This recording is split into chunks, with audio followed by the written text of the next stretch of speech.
trapalho dignifica, é assim que nos explica o rifão que nunca falha. É ou não é que diz tu toda a verdade, é que só por dignidade no mundo ninguém trabalha.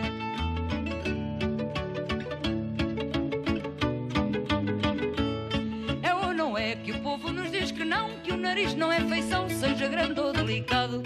No meio da cara tem... Bienvenidos a bordo. A este vuelo que ya empieza a ser más imaginario que nunca porque ya no tenemos para aterrizar ni siquiera en el aeropuerto del Palomar. Como notificó el gobierno, como protestó Mauricio Macri, y con esta situación tan particular en la cual, con un gobierno peronista, cuando había pasajes baratos, cuando más gente que nunca había viajado viajó por avión, justamente por la habilitación del Palomar y por las compañías low cost, hubo un problema comercial, también hubo una pandemia y finalmente la Cámpora, Aerolíneas Argentinas, trataron de que se fueran todos de ahí. El último que se va es Flybondi, que curiosamente es una compañía aérea creo que con 1 o 2 aviones nada más, que está vinculada a Macri también, porque por lo menos es de algunos amigos de Macri. Pero lo cierto es que la naturaleza del peronismo se pudrió con esta actitud. Los pasajes van a ser más caros y menos gente va a poder viajar como viajaba antes. Ahora, esta curiosidad tiene otra relación, porque esto es una actitud del Estado. Y ustedes vieron, casi nadie protestó del mundo, del circuito liberal de la Argentina por el cierre del Palomar. Miren que hay y que han aparecido figuras del liberalismo vinculadas al capitalismo, etcétera, que protestan por todo, se quejan de todo y con una interferencia de estas características no han dicho nada. Rarísimo, ¿no? Debe ser una cuestión de plata, ¿no? Por ahí. Aparte de estos intereses, Macri defiende el tema del transporte aéreo porque el ministro más complicado que tuvo y que tiene en la justicia es Guillermo Dietrich. Si hay alguien que va a tener algún problema judicial en la justicia, es Guillermo Dietrich, el hombre que impulsó el tema del aeropuerto del Palomar y de la instalación de las compañías low cost en la Argentina. El otro amigo de Mauricio que está medianamente inquieto es el que estaba a cargo de la inteligencia de la Argentina, llamémosle de ese modo, que es Arribas. Y Arribas tiene prohibido salir de la Argentina. A Mauricio le cuesta mucho y le debe molestar en particular que este hombre que tiene familia en Brasil no pueda siquiera viajar a Brasil. El que sí va a viajar es Macri, que después de esta carta, de esta especie de copia que ha hecho del nuevo sistema de comunicación de Cristina de Kirchner, el que se anotó él quizá por su experiencia en el correo, es él el que va a viajar. Y va a viajar a Cumelén, como casi todos los años, para pasar la fiesta en ese lugar, en una casa alquilada, que es la que normalmente alquila todos los años, vecina a la de su suegra y a la de su cuñada, porque su otra casa, la que está construyendo, recién está en una primera etapa. El que también se va a mudar, casi seguramente, porque la hija no lo va a querer dejar solo en la calle de Echeverría, es Carlos Menem, porque Zulemita se está terminando, tiene casi a punto de estreno una casa en San Isidro, una casa interesante de la cual seguramente en poco tiempo algunas revistas o algunos medios nos van a dar información apropiada. Bien, del viaje de Macri a Cumelén, a la zona de la Angostura, hay un dato importantísimo. Les voy a mostrar unas fotografías de hoy, inéditas, porque en la Angostura también están ocupando tierras, no solo en Bariloche. La curiosidad de estas fotografías y de estas ocupaciones es que además de ocupar tierras que no les pertenecen, los que van a esos lugares, esos ocupas, lo insultan al intendente, insultan al gobierno, porque el gobierno no les da tierras y no les da vivienda. Esto es, ocupan y además quieren que les den vivienda, que les den servicios, etc. Es una sorpresa que va a tener Macri, porque es cercano a donde él va a habitar. Me detengo en este punto porque hay otra carta, que fue la de Cristina, la tercera carta, referida casi en exclusividad a la Corte Suprema y a la acción de la justicia. Crítica, feroz, casi plantea conflictos institucionales de la Argentina, niega algunas cuestiones de la Constitución en la cual ella juró, juró antes, juró ahora, juró siempre, pero independientemente de eso hay dos temas que creo que la inquietan profundamente, entre varios de la cuestión judicial. Uno es que, como ustedes saben, propone a través de la comisión esta especial que han hecho, una suerte de tribunal intermedio antes de llegar a la Corte. Ese tribunal se ocuparía de los recursos extraordinarios que se presentan ante la Corte. Bueno, Cristina tiene metidos muchos recursos extraordinarios ante la Corte Suprema. Corre el riesgo de que la Corte Suprema, según lo indica, puede rechazarlos todos, sin dar siquiera explicaciones, todos o una parte. Este es uno de los grandes temores de Cristina. Este está referido a la Corte, con quien tiene otros problemas de tipo personal, con los 5 miembros, aunque con el cordobés es con el que menos, Maqueda es con el que menos problemas tiene. Aún así, este tema de la Corte es uno. El otro es los otros tribunales, los otros jueces.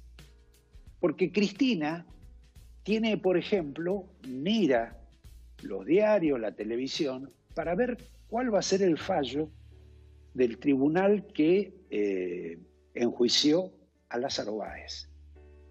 Lázaro Báez puede ser condenado, y puede ser condenado antes de fin de año. Si a Lázaro Báez lo condenan, se explicita un delito, que es una cuestión ineludible, imprescindible, para después imputarle a Cristina el lavado de dinero. Ese lavado de dinero que cometieron como una especie de estupidez básica de lavado, de alquilar hoteles sin que las habitaciones se ocupen. Digamos, esto es casi del siglo pasado, revela una falta de idoneidad en quienes quieren tener ilusiones impositivas, y este es uno de los grandes problemas que tiene Cristina, porque a ella, si lo condenan a Lázaro Báez, le pueden imputar lavado de dinero porque ya hay un delito precedente. Vamos a tratar este tema de Cristina con uno de los invitados, pero brevemente quiero cambiar a otro capítulo que normalmente nosotros no hablamos mucho, pero que está vinculado a un colegio, porque ahora hay una gran inquietud general para ver si el año que viene hay colegios en la Argentina. Porque, bueno, entre los gremios, entre la pandemia y lo que hizo el gobierno, no hubo clases. Ahora no se sabe si va a haber o no va a haber, por más que dicen, y así las anuncian. Pero quiero mostrarles este colegio del Chaco. De este Chaco gobernado por Capitanich, en el cual hay 1000 alumnos, de los cuales en su mayoría son jardín de infantes. Como ustedes verán, en estas celebraciones de los jardines de infantes, todos los chicos y todos los que participan en ese colegio van vestidos de rojo. Y además, en ese lugar, en ese colegio, no solo se iza la bandera nacional y la bandera de la diversidad, sino también la bandera cubana. El colegio no se llama Cuba, porque si ustedes me dicen es el colegio Costa Rica o el colegio Italia, es lógico que esté... No. Tiene un nombre más particular, que es de un señor, de un dirigente socialista, que ha hecho un gran desarrollo en materia de docencia, de nuclear alumnos y convocarlos, pero también con una fuerte participación ideológica en el jardín de infantes, como vamos a ver ahora en este video, que ya en alguna medida algún otro compañero de los medios audiovisuales en algún momento mostró. Por favor, director. Aquí se quedará clara la entrañable transparencia de tu querida presencia, comandante Che Guevara.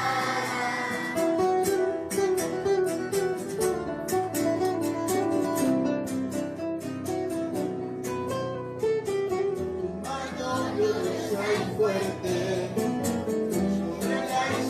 dispara cuando todo Santa Clara se despierta para verte. La verdad que muy feliz de comenzar este año escolar. Simplemente le dejo el saludo de Merenciano y les quería comentar que recién me dice mi hijo César que tiene una amiga cubana que en Cuba están festejando porque en China hoy es el primer día que dejan de morir gente por el coronavirus, gracias a los médicos cubanos y a la unidad que hubo entre China y Cuba, digamos. O sea que se pudo frenar un virus tan letal desde los cubanos, desde el Che Guevara, desde el comandante Ernesto, como dicen los chicos, desde la enseñanza de este médico, que por ahí los chicos lo nombran y no saben quién es. Hoy Cuba frenó el coronavirus prácticamente en el mundo. Así que pido un aplauso por eso, porque...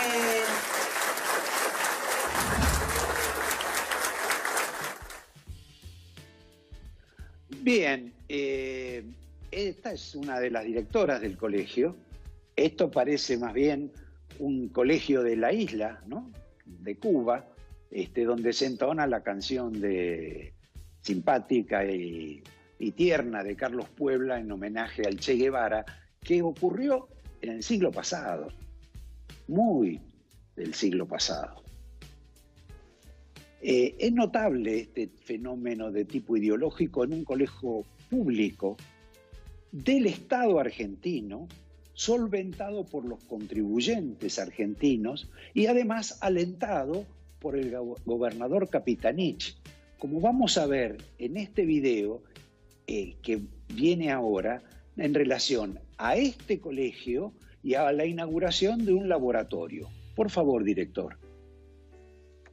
La verdad que quiero agradecer a Mereciano por esta gentileza de poder recibirnos, porque estamos acá haciendo la refacción y la ampliación del centro de salud a través de laboratorio, farmacia y un consultorio de atención. Y lo más importante, creo que de hoy más allá, que nos enorgullece a nosotros de que el Estado, el gobierno de la provincia del Chaco vea la necesidad de salud aquí en la zona sur, porque acá para allá ya está Santa Fe, digamos, no hay más nadie, digamos, y seguro que es el punto de referencia del Estado presente. El más importante acá es para nosotros la escuela y el centro de salud.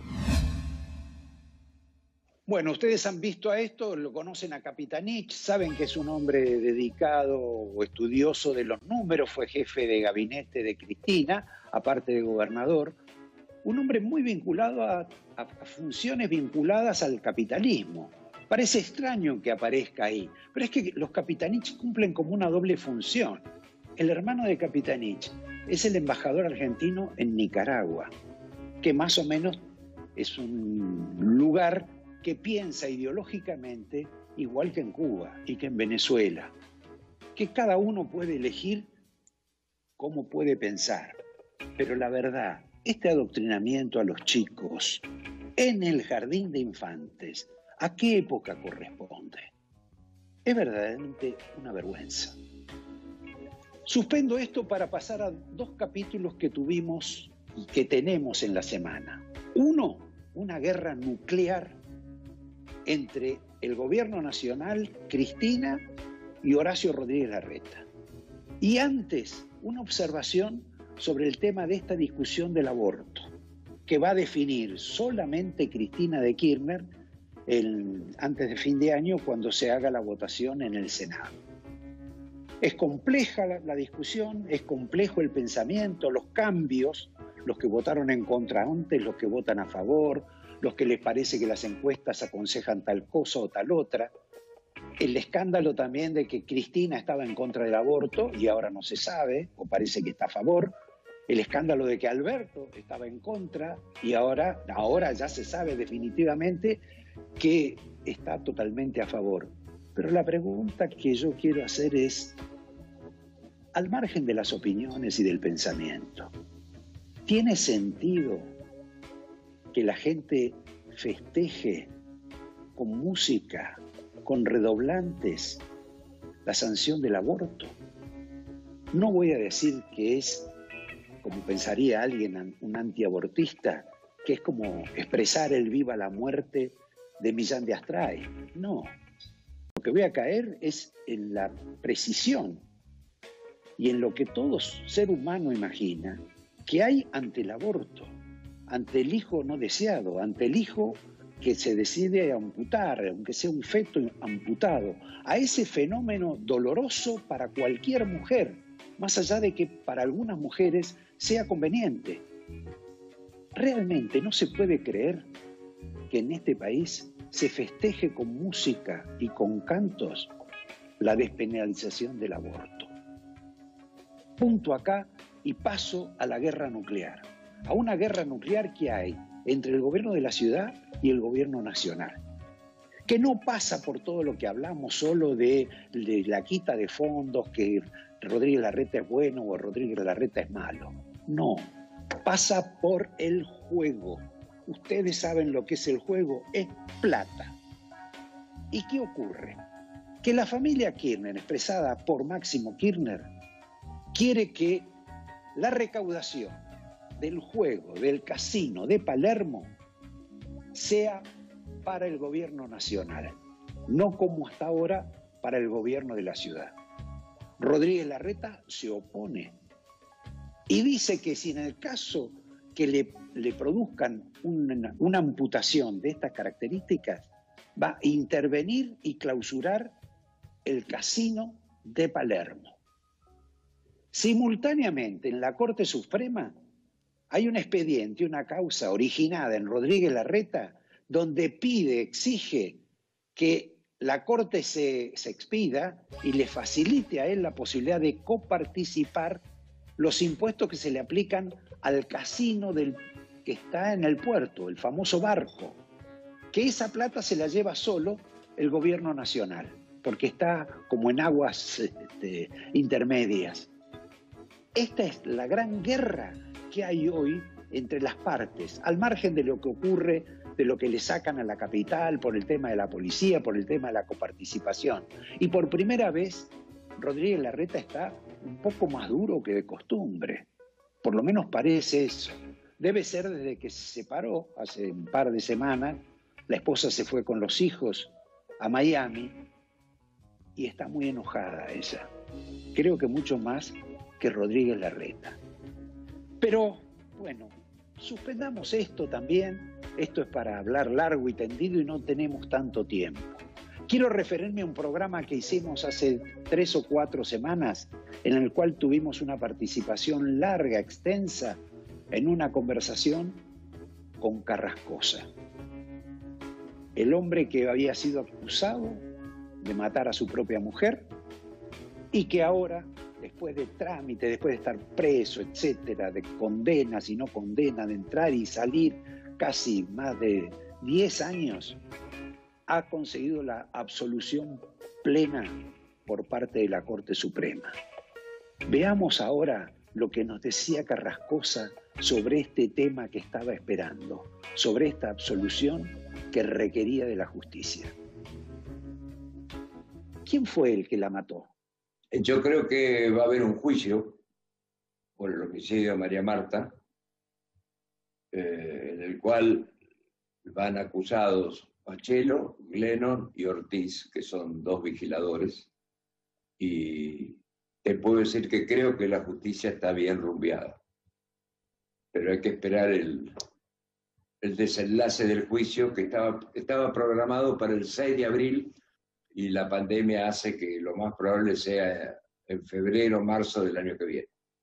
El acusado Pachelo está preso por 11 robos en countries.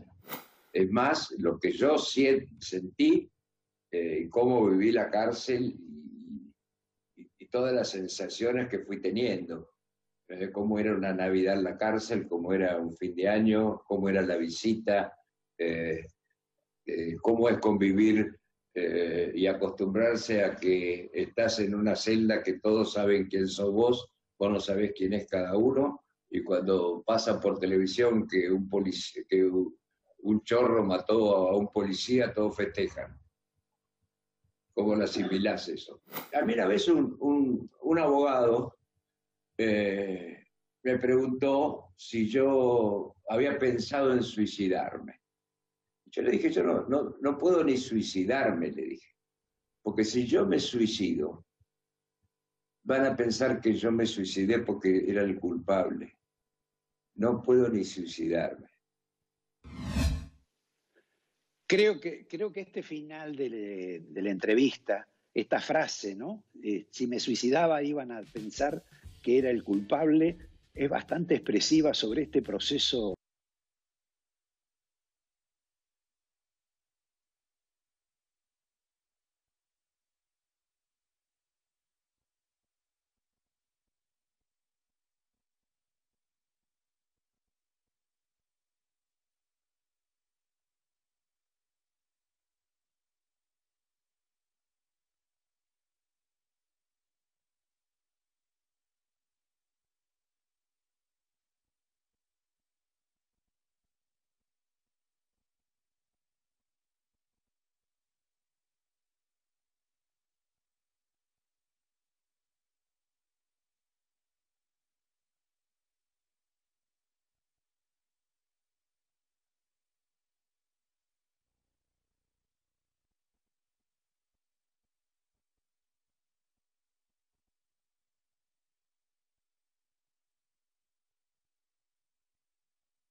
Calamitoso que atravesó este hombre Carrascosa a lo largo de la última década y media. Impresionante es el caso de Carrascosa en la Argentina. Paro acá para pasar al capítulo, no Maradona, pero sí al sepelio de Maradona, porque cuando ocurrió el velatorio de Maradona, las aglomeraciones, la concentración en la Casa de Gobierno, los disparates que cometieron en la Casa de Gobierno, sobre el cual, por ejemplo, todos los barras bravas en el despacho antes de Cristina, porque después lo ocupó Cristina, pero antes de que llegara Cristina, todos los barras bravas de los grandes clubs estaban en el despacho de Guado de Pedro. Esto es un anticipo de lo que va a ocurrir con las elecciones en la Argentina y cómo otra vez los barras van a participar. Pero a lo que me quería referir es que cuando ocurrió todo este fenómeno tan particular que acompañó la muerte de Maradona, las aglomeraciones, hubo una inmensa cantidad de profesionales de la medicina que nos advirtieron sobre el gran rebote. Y toda la curva que estaba bajando con relación al virus, de repente iba a despegarse hacia arriba. No ocurrió. Tampoco ocurrió en su momento cuando fue aquel episodio del ANSES pésimamente organizado por un funcionario al cual después echaron, pero que se inundó la provincia de Buenos Aires y la ciudad con infinidad de jubilados. Y no ocurrió, no se alteró el indicador de la curva. Es un tema para reflexionar, más allá de que la Argentina padezca un récord bastante importante y negativo en materia de muertos y de casos. y de una mala política de administración.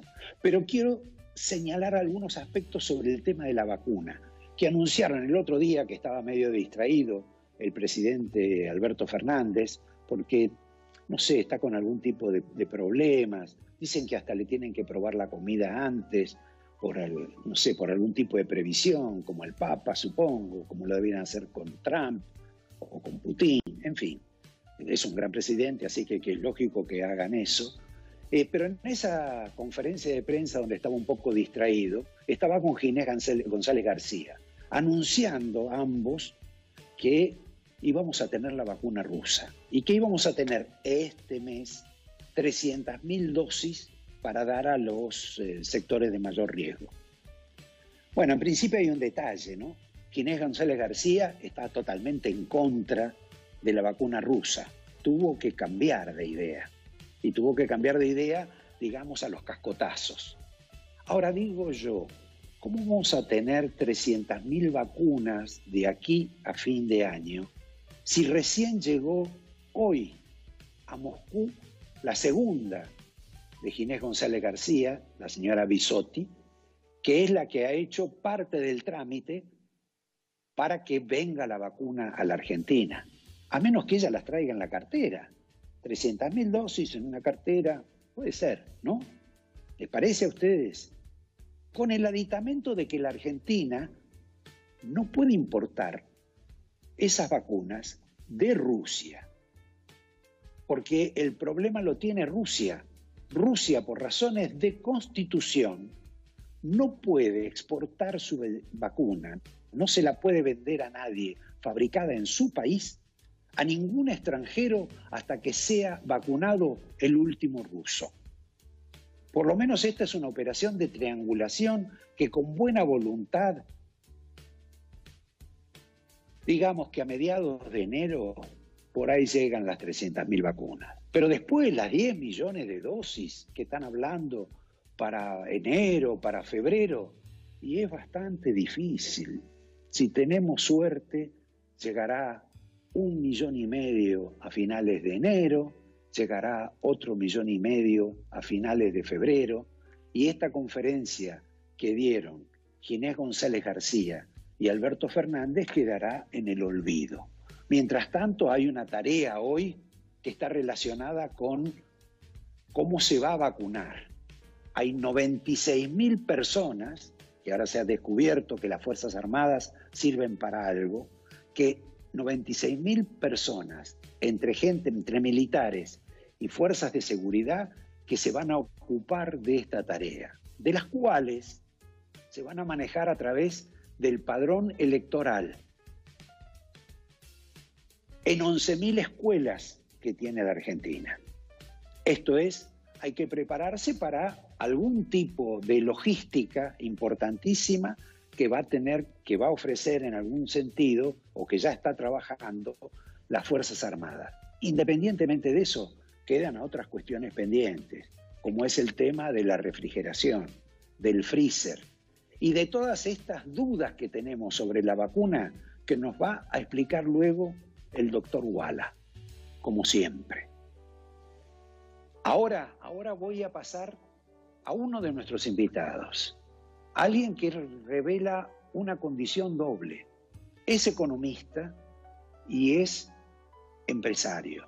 Cuando digo empresario, digo un hombre que va a la fábrica todos los días, que se pone el guardapolvo todos los días, que lidia con el personal, con ese personal, con el sector, con el gobierno, con todos, y además es un eminente economista. Se llama Gustavo Lázari y esta es la entrevista. Gustavo, empresariamente, ¿cómo te va? Qué buena pregunta. Me va muy bien personalmente, empresariamente me va muy bien con el estrés agradable, que es el estrés productivo, el estrés de transformar la materia, de trabajar, y no me va tan bien con el estrés desagradable que todas las fábricas monotributistas, autónomos tenemos, que es el estrés de los impuestos, de la norma, de la carga, de la ausencia de bancos, de un país que es difícil para hacer negocios realmente. Y la pandemia nos pegó muy fuerte. Esto fue una carnicería de pymes. Hemos visto cerrar clientes proveedores, transportistas, hemos visto caer mucha gente, uno está en la fila para no caerse, por supuesto, siempre agarrado de la rama que flota, pero realmente es un año muy difícil, la pandemia económica no terminó, la administración económica de la cuarentena fue técnicamente un desastre, creo que peor no la pudieron haber hecho, Sí. y bueno, nos va a costar mucho recomponernos. Si uno ve a los argentinos de hoy, desde hace un mes y pico, se hablaba del cambio del ministro de Economía, de todo el gabinete económico, pero estamos como viviendo un espejismo porque el dólar que no paraba de subir cayó y da la impresión de que eso determina la conducta de los argentinos, que parece vivir o en un espejismo o en una situación mucho más tranquila. En todas las películas de los naufragios, siempre hay algún rato, hay un momento que el agua se calma y parece que todo está más tranquilo. La pregunta es, ¿el dólar se calmó porque se calmó? ¿Porque aumentó la demanda de dinero, la gente confía y está empezando a invertir y a trabajar y a dejar de pensar menos en cuidar de los pocos pesos que tenemos? ¿O porque lo bajaron de precio? Bueno, lo bajaron vendiendo bonos, claro. Obvio. Entonces, ¿por qué tenemos que estar mejor y más tranquilos? Cuando el dólar lo bajan, ¿por qué lo bajan? Pero si lo dejan de bajar, sube, Argentina tiene un problema de fondo. Y Argentina tiene un problema de fondo, tiene un problema muy medular. A ver, a mí esta paz cambiaria estos días me tranquiliza, porque prefiero esta paz a estar corriendo como un demente, tratando de que la plata no se nos licúe en la mano. Pero la realidad es que Argentina tiene una agenda mucho más importante que calmar el dólar 2 meses ante la fiesta. Esa no puede ser la agenda. Si uno, por ejemplo, lo lee a Domingo Cavallo, dice que el año que viene posiblemente sea peor que este. ¿Vos cómo lo ves? ¿En la posición de Cavallo o en la posición de estos otros economistas que no imaginan inclusive una hiper? Yo lo veo mucho más cerca de la posición de Cavallo en ese sentido. Primero, que un año igual o un poquito mejor que este es un año pésimo. ¿Ok? Cuando vos te vas a la B y estás cuarto en la B metropolitana, no sos un exitoso. Estás cuarto en la B metropolitana. Argentina necesita crear 5 millones de puestos de trabajo en 6 años. Son 3.500 puestos de trabajo por día. Lo vamos a hacer con estos impuestos, con estas regulaciones. Lo vamos a hacer con la prohibición de despido. Lo vamos a hacer con las leyes siniestras que salieron este año del Congreso. No hizo una bien el Congreso. Teletrabajo, prorroga más regulaciones laborales para que la gente quede afuera, no para que la gente quede adentro. O sea, el Congreso es un expulsor neto de trabajo y 2 impuestos. ¿Qué más quieren? Este gobierno creó, en el primer año de gobierno, un impuesto, creó o aumentó cada 25 días. Es un impuesto por mes. O sea, ¿así vamos a crear 6 millones de puestos de trabajo? No hay ni una posibilidad. Y si no los creamos, la Argentina se va a prender fuego. Va a ser una Argentina muy difícil. Y yo diría hasta imposible. Hoy, técnicamente, la contratación de empleo está técnicamente prohibida. No es que está protegida por la prohibición de despido. Está prohibida, porque si vos en una manguera tapás la salida, no entra más agua. No hay ninguna posibilidad física que entre el agua. ¿Ok? Entonces, en los mercados de trabajo, si vos no permitís la rotación, no te entra nadie.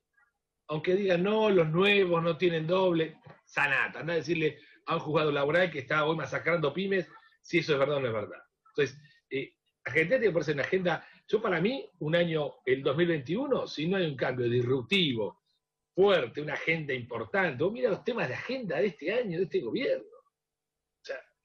O sea, a mí me parece increíble. La gente se convocó el gobierno logró euforia con un velorio, un aborto y no sé qué, y 2 impuestos. Estamos locos. En un país que tiene que hacer todo, que tiene un ejército de pobres, 7 de cada 10 chicos son pobres, ¿sabes? Las estadísticas las conocemos, las escuchamos 10.000 veces. La mitad de la población, y creciendo. Ningún tipo racional hoy te va a decir que la pobreza la ve más cerca de 30 que de 60. Yo vi por arriba esta especie de diálogo que hubo entre Roca, que apareció como representando a las pymes. Él tiene una cadena de valor grande con todo el grupo Techín y el resto de las compañías, y Guzmán. Y las 2 cuestiones que planteó Roca fueron que, bueno, que no querían más impuestos y que además bajara el gobierno el gasto público. Mira, me dio un poco de satisfacción que una empresa grande como Techin, señera en la Argentina, yo estoy a 50 vidas de ser Techin, a ver si me entiendes, no tengo ningún punto en contacto, o sea, tengo que nacer 10.000 veces para más o menos haya tomado un tema de agenda que para las pymes es crucial y primordial. La Argentina tiene 170 impuestos, tiene más impuestos que años en la Constitución. La Argentina así es insostenible, es inviable, lo sabemos. Los impuestos además de altos son complejos, y además de complejos son una fábrica de juicios, y todas las pymes estamos pululando por todos los tribunales para que no nos degollen. Y que lo haya tomado una empresa señera, esto es importante, porque a mí no me escucha nadie, y que a Roca lo van a escuchar un poco más. Bárbaro. Ahora, la respuesta de Guzmán, diciendo, eso es imposible. A ver, a mí me pareció una respuesta, primero, salvo que lo haya agarrado, viste, con la guardia baja, el tipo no supo qué decir, pero que el gasto público no se puede bajar y los impuestos no se pueden bajar, porque si no baja la recaudación, primero es no haber vivido en la Argentina, porque la Argentina te demuestra que cuando bajamos los impuestos la recaudación sube, porque sube la base imponible mucho más proporcionalmente a lo que bajan las alícuotas. Y segundo, no me gusta el diagnóstico que tiene respecto de la reforma que hay que hacer en la Argentina. Pretendemos que con este gasto público, con este nivel de ineficiencia que tiene el gasto, con este nivel de insostenibilidad, porque para un país como la Argentina, 37, 40% de gasto público es inllevable. Somos una espalda raquítica, sin huesos, sin masa muscular, que quiere llevar la mochila de los suecos. Olvídate, no hay ninguna chance, no pasa un análisis. Y pretendemos que con ese nivel de inconsistencia fiscal, Argentina cree empleo para 6 millones de personas en los próximos 5 años. Es imposible, no hay ninguna posibilidad. Al margen de lo pusilánime que ha sido esta manifestación de Guzmán, él debe imaginar que la Argentina va a crecer al 5 o 6% en los próximos tiempos, cuando en este momento hasta pisan las importaciones y, por ejemplo, no tocan las tarifas. Y ya vimos lo que pasó cuando Macri desenterró las tarifas y tuvimos un pico de inflación nefasto en parte de su administración. Este tipo de observaciones, ¿vos ves que las hacen en el gobierno? Primero que el ministro Guzmán no está dando las causas por las cuales podemos crecer. Estamos en un país que en este momento hay 2.200 municipios, más 24 provincias, más una nación, todos pensando cómo sacarle guita al sector privado. Es un ejército de ocupación eso. Con ese ejército entras en Irak, con eso, y están todos atacando al sector privado a ver cómo lo expolian de una manera distinta. Y no hay descubrimiento que hagamos en el sector privado. Un chango inventa Netflix, el otro inventa cómo transportar un paquetito de regalo a otro lado, que sácate, te caen 4 o 5 impuestos para romperte. En lugar de decirte, no, loco, seguí creando, seguí contratando gente. Entonces, esta relación, esta ecuación rota entre un sector público ineficiente y voraz y un sector privado que trata de sobrevivir, para mí llegó un límite y es hora de cambiarlo, porque si no, va a ganar el ineficiente y voraz. Aún así, ¿vos ves algún tipo de rebelión fiscal, como se dijo en algún momento, o ves más cerca algún tipo de rebelión social? Y el arreglo es relativamente simple, ¿eh? Aquí hay que bajar impuestos, hay que confiar en la capacidad del sector privado de crear base disponible, que yo, hablando con pymes, la gente está muerta por fabricar. No es cierto que la gente no quiera laburar, la gente está muerta por entrar a una fábrica a laburar, yo lo veo en la cara de la gente, lo ves todo el día, lo ves, andar a cualquier conurbano de Buenos Aires, de Rosario, donde ves alta actividad informal, pero son emprendedores que tratan de sobrevivir a un sistema agobiante desde lo regulatorio y lo impositivo. Entonces, tenemos que regular la economía, tenemos que sacarle esta onda de varón feudal a los intendentes que le pide, hay que pedirle permiso hasta para respirar, hay que bajar los impuestos, hay que desregular el mercado laboral, por lo menos para los que no tienen laburo. Hay que ser hasta piadosos con los tipos que no tienen trabajo, porque en este contexto no van a conseguir nunca. Entonces, hagamos un esquema tipo norteamericano, bajos impuestos, cero indemnización por despido a cargo de las empresas, seguro de desempleo automático para el tipo que se queda sin laburo, y desendeudemos pymes y familias, que estuvimos pagando todos los costos de la burocracia fiscal. Hecho esto, la Argentina sale. Si no lo hacemos, yo auguro, y creo que puede venir, una revolución de productivos. La gente está podrida, la gente está harta. Bueno, como sabés, ese no es el pensamiento del gobierno. Basta leer la última carta de Cristina de Kirchner y la reconfirmación de esa carta por parte del presidente Fernández. Te agradezco la participación y la contribución que nos has hecho. Y además, bueno, que te vaya bien con la fábrica, por lo menos a partir de mañana. Estamos dejando la vida por eso y lo hacemos con muchas ganas. Sí. Muchas gracias, Gustavo. Hasta otro día. Recomendable láser y bien recomendable, porque camina por el aire de la teoría y pisa el terreno barroso de la economía. Vamos ahora a otra cuestión troncal de este programa, brevísima. Ustedes saben que normalmente blanco y jarra es leche. Bueno, me dicen que la semana pasada estuvo en Olivos Aníbal Fernández. Simultáneamente se conocieron las críticas, otra vez multiplicadas, de Sergio Berni a la ministra Frederick. Casi todo el mundo apuesta a que va a haber cambios en el gabinete pronto. La otra información sobre el tema del gobierno, del oficialismo, es la marcha a favor de los presos políticos. En un gobierno que dice que no tiene presos políticos y que gente de su propio gobierno va a hacer un acto para la liberación de los presos políticos, para la liberación de José López, de Lopecitos, el de los millones encontrados frente al instituto religioso, para liberar a Jaime, para liberar a Vudú, que repentinamente parece que encendió el corazón que tenía guardado la doctora Cristina de Kirchner. Realmente es medio raro una marcha de esta característica basada en un principio que realmente no se conoce en gran parte del mundo, que por ser leal al kirchnerismo no se puede ir preso si se comete un delito. Sorprendente. Voy ahora a dos cuestiones vinculadas al macrismo, a Cambiemos, etc. Uno, va a salir una revista obviamente en internet, que se llama Seúl. Seúl.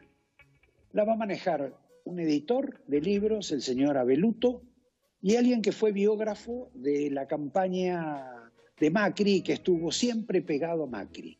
Ellos nos van a transmitir el relato de Mauricio Macri, el nuevo, el que empieza ahora cuando comienzan sus vacaciones. La otra cuestión es una observación. Ustedes saben que se reunió, hizo como una especie de encuentro de fin de año, de tertulia, en zona norte, Macri, Horacio Rodríguez Larreta y las principales figuras de lo que es esa coalición. Un detalle, no pudo ir María Eugenia Vidal, participó con un Zoom porque parecía que tenía COVID de vuelta. Una mujer casi extraordinaria porque 2 veces contrae el COVID. Pero nadie reparó en otra ausencia. Faltó Pichetto. Miguel Pichetto no estuvo. ¿Por qué? Porque Miguel Pichetto se ha desprendido. Miguel Pichetto está organizando un núcleo político vinculado a lo que era el peronismo o a lo que es parte del peronismo.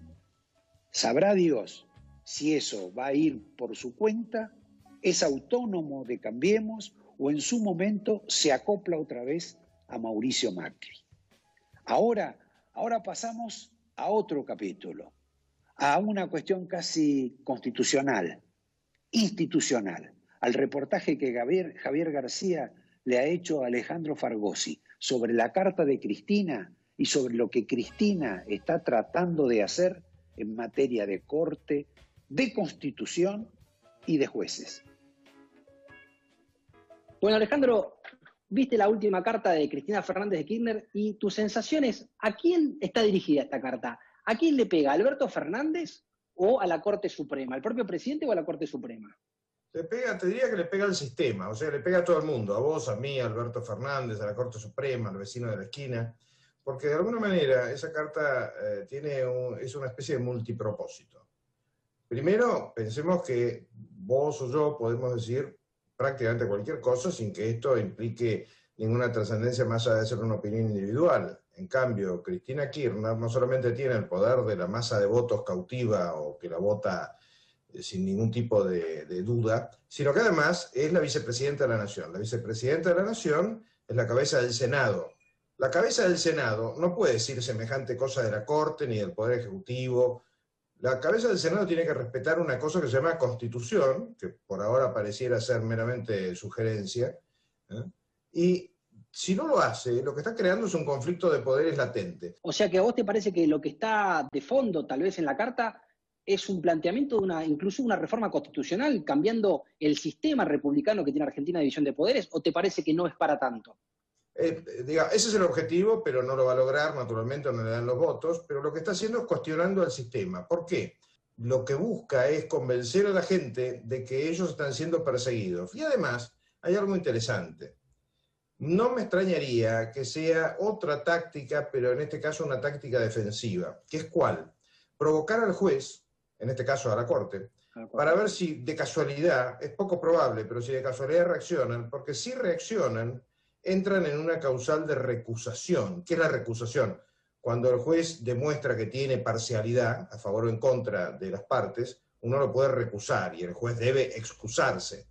Sí. Yo no sé si esto no será también una táctica en ese sentido para embarrar la cancha, para, si resulta condenada, poder decir que es más de ese bendito invento que es Lofer. Estás dando una estrategia muy sofisticada, Cristina, en la carta.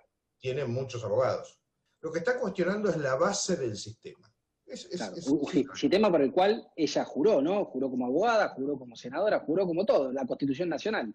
Juró como, en realidad la jura de la abogada no está documentada, juró como senadora. Claro, juró como abogada no es algo que se ignore. Entraste en un tema que tiene que ver con lo de la persecución, que hablaste de eso. Alberto Fernández, hay una curiosidad que es que Alberto Fernández sostiene que en su gobierno no hay presos políticos. Sin embargo, una gran parte de su gobierno, incluso su vicepresidenta, sostiene que hay presos políticos y se manifiestan porque, por ejemplo, no haya presos políticos en las fiestas. El problema con Alberto Fernández es que no sé de qué Alberto Fernández hablamos, o sea, si de él o de sus varios gemelos, porque o son gemelos o cambia de idea como de camisa, y lo estoy diciendo muy en serio, me hago cargo de lo que estoy diciendo, pero los presos políticos es otra jugada a 2 o 3 bandas, como diría alguien que se dedique al billar, porque en realidad se está dedicando a preparar el terreno para decir que ella también es una condenada política, por si resulta condenada, cosa que nadie sabe, obviamente, no lo podemos predecir. Sí. Y esto de Alberto Fernández, que sí dice este rol de Alberto Fernández casi como comentarista de la realidad, siendo el presidente, diciendo que las acusaciones de Cristina son hacia el sistema y el país que él conduce. En la Argentina creo que no había sucedido, a mí me hace acordar, no he vivido en Rusia, debe ser parecido a lo que pasó con Putin y Medvedev, ¿no?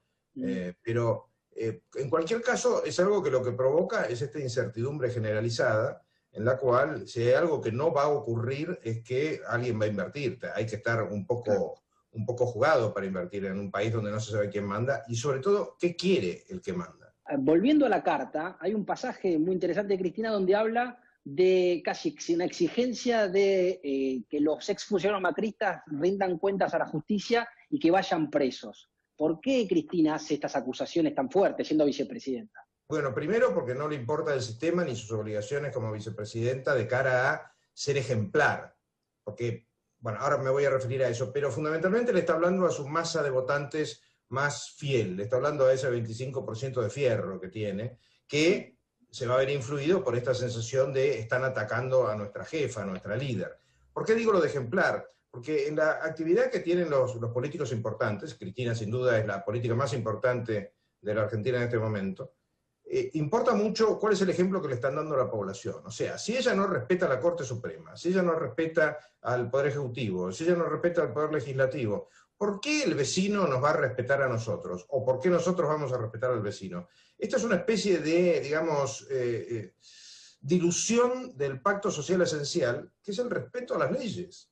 Pues ella tiene que respetar a las leyes, tiene que respetar el principio de no acusar en vano, tiene que respetar el principio de división de poderes. El ejemplo que está dando es terrible como enseñanza, es una anti-enseñanza.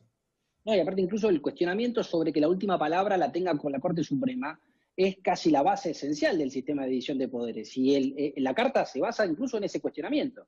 Exactamente, y de hecho ella ataca, por ejemplo, con dos posiciones entre comillas teóricas. Esto de por qué son la última palabra, porque es así en todos lados, porque la última palabra la tiene que tener alguien y ese alguien es una corte, contra la que además hay una acción, que es el juicio político, y de hecho no se conoce ningún vicepresidente echado por juicio político en Argentina, y sí cortes echadas por juicio político, con lo cual, en todo caso, habría que cuestionarse la figura vicepresidencial o presidencial, eso por un lado, y por el otro lado está la cuestión clave de que plantea esto de la elección popular, que ya lo planteó en su momento con la famosa y perversa democratización de la justicia. Aclaremos esto para los que no están en tema.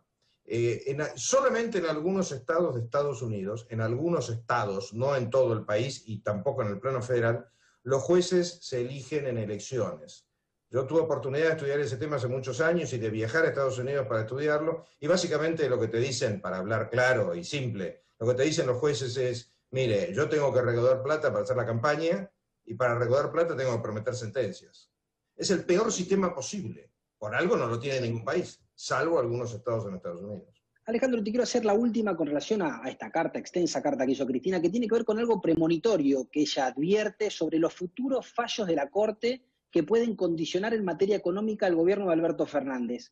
¿De qué está hablando? ¿Solo y exclusivamente de los fondos de la Capital Federal? ¿O te parece que hay algo más detrás de esa acusación o esa advertencia? Bueno, primero fíjate que estamos todos esperando que hable una especie de oráculo de Delfos, ¿no? Sí. Eso primero, o sea, tenemos un grave problema de índole de costumbres acá, que vamos a estar los próximos 3 meses esperando otra carta, pero más allá de eso, es imposible predecir qué es lo que quiere. En cualquier caso, lo que sí es seguro es que está debilitando no solo la confianza de la gente en el sistema, sino la confianza de la gente en el presidente. Eso es clarísimo, y el que diga lo contrario está tratando de buscar una salida de emergencia. Bueno, Alejandro, muchísimas gracias por la deferencia de atendernos y por ser tan claro. Gracias a vos. Tengo un informe sobre el anexo que acompaña al presupuesto de la Nación, que fue aprobado por diputados. Es un informe fantástico, porque tardó, se lo olvidaron, algo inédito. No ocurrió en la Argentina, a pesar de que siempre hay cosas raras con el presupuesto.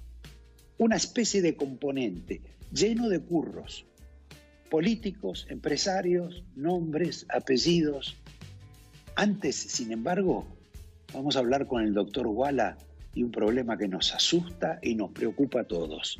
¿Cómo va a ser esto de la vacunación? Porque él tiene enormes dudas científicas. Por favor. Doctor, usted lo debe haber escuchado al ministro y al presidente. En general, el gobierno ha macaneado bastante con todo el tema del coronavirus. Estos anuncios de que van a vacunar tantos millones de personas en tan poco tiempo, ¿le parece que son razonables o uno tiene la sensación de que nos vuelven a mentir? En ninguna parte del mundo están usando la vacuna como única herramienta para controlar la pandemia. Si el gobierno está diciendo una cosa por un lado y otra por el otro, eso genera desconfianza. Y lo que es más terrible, si no llegase por algún motivo el gobierno a poder cumplir, por motivos que fueren, ¿qué hacemos en marzo? No se pueden tomar medidas para controlar marzo cuando todo el mundo venga de un espacio súper contagiador, como son las vacaciones, que en este momento la gente se olvidó. En el velorio de Maradona, sin barbijo. En la fiesta de River, sin barbijo.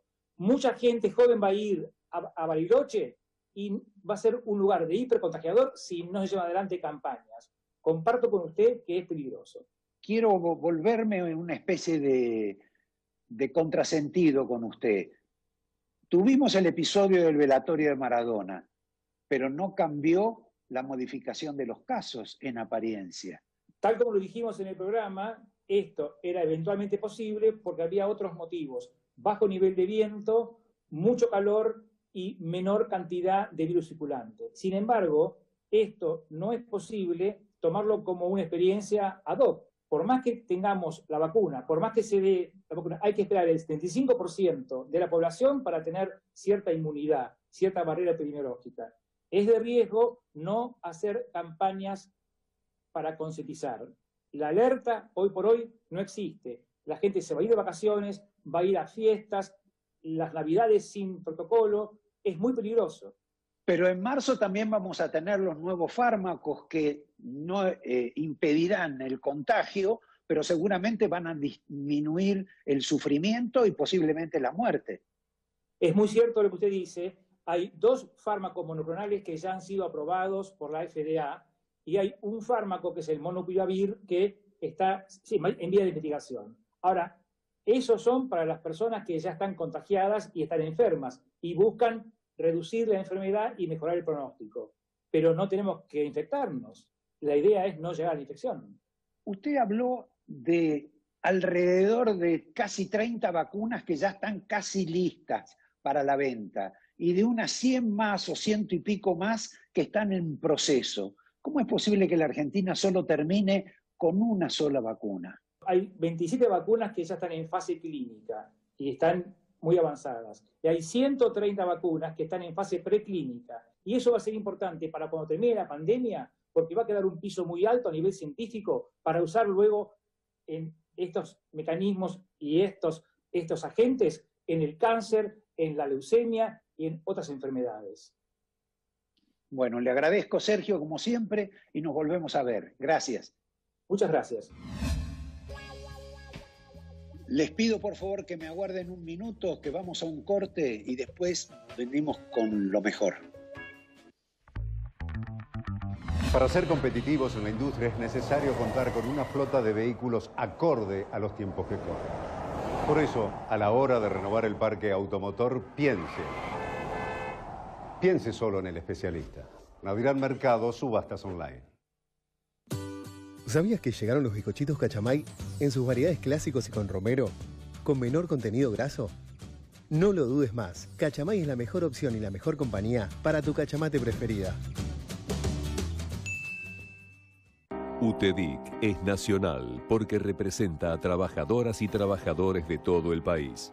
UTEDIC es federal porque lucha por el bienestar de todos por igual. Nuestros afiliados y afiliadas tienen obra social con cobertura nacional, centros de formación profesional para favorecer su desarrollo y centros vacacionales y recreativos para disfrutar en familia.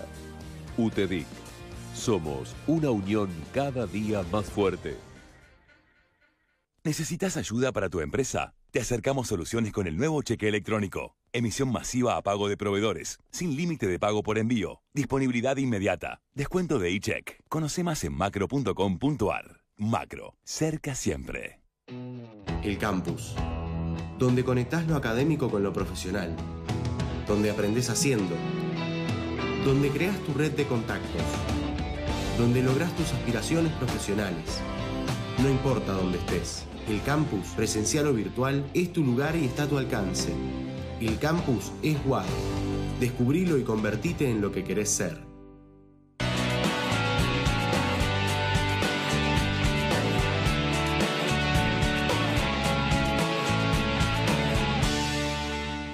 Biox, desinfectante eficaz para la prevención del coronavirus.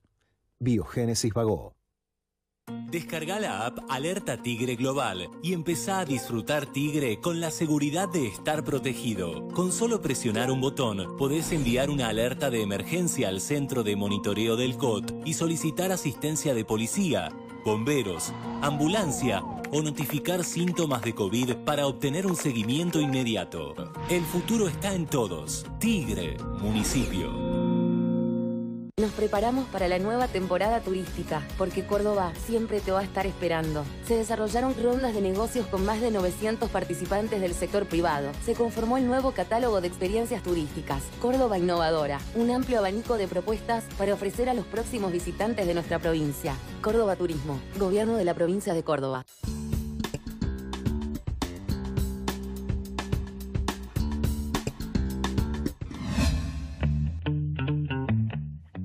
No me alcanza para el informe, se los prometo y se los guardo para el de los curros, el de la componenda, para la semana próxima. Lo mismo que le pido disculpas al doctor Parodi, que lo teníamos para una entrevista con esta eminencia médica sobre esta discusión tan importante con relación al aborto en la Argentina.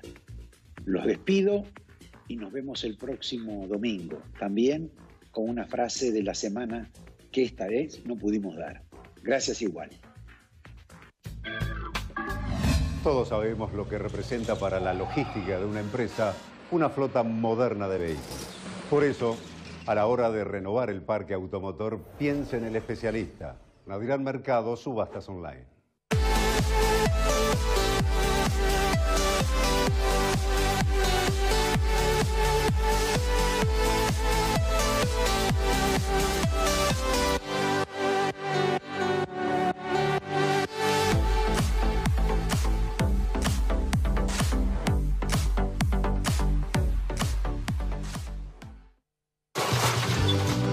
Cualquier cosa que necesites. Cuenta Comercio de Ciudad. Cuenta corriente y terminal Postnet bonificadas por 12 meses. Vende en 3 cuotas sin interés con las tarjetas del Ciudad. Accede a préstamos con tasas preferenciales. ¿Tenés un vecino? Tenés tu banco cerca. Ayudarnos, lo mejor de ser vecinos. Banco Ciudad, te quiere ver crecer. OSPE, Obra Social de Petroleros. Conocé todos los beneficios que tenemos para vos en ospesalud.com.ar. Grupo Petersen, desde 1920,